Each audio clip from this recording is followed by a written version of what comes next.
Howrah Maidan metro station থেকে খুবই কাছে রামকৃষ্ণপুর গঙ্গার এই ঘাটটি। দেখতেই পাচ্ছেন এখানে প্রত্যেক দিন সন্ধ্যাবেলা সন্ধ্যা আরতি হয়।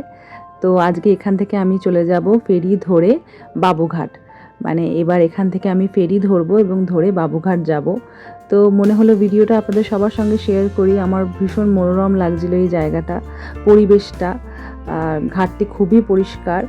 তো এখান থেকে আমি একটু গঙ্গার জলও নিয়েছিলাম পুজো উপলক্ষে। দেখতে পাচ্ছেন আমরা এখান থেকে দ্বিতীয় হুগলি ব্রিজ দেখতে পেলাম। আর এই তো রয়েছে আমাদের এদিকে হাওড়া ব্রিজ। এবার আমি চলে যাচ্ছি ফেরির উদ্দেশ্যে।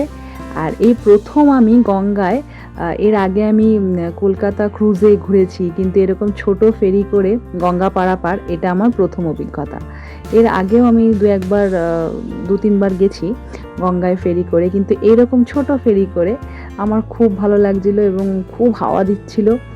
তো যদিও খুব দুপুরবেলা গরম, কিন্তু তবুও এই জার্নিটা, মানে গঙ্গার এই পার থেকে ওই পার, হাওড়ার রামকৃষ্ণপুর ঘাট থেকে এদিকে বাবুঘাট, আমার এই জার্নিটা খুবই খুবই মনোরম লেগেছে। যার জন্য আমি সবার সঙ্গে শেয়ার করে নিচ্ছি এটা। আপনারা যারা এইভাবে যাতায়াত করেন রেগুলার, অনেকেই আছেন যারা অফিসে রেগুলার এভাবেই যাতায়াত করেন, তো তারা তো জানবেনই।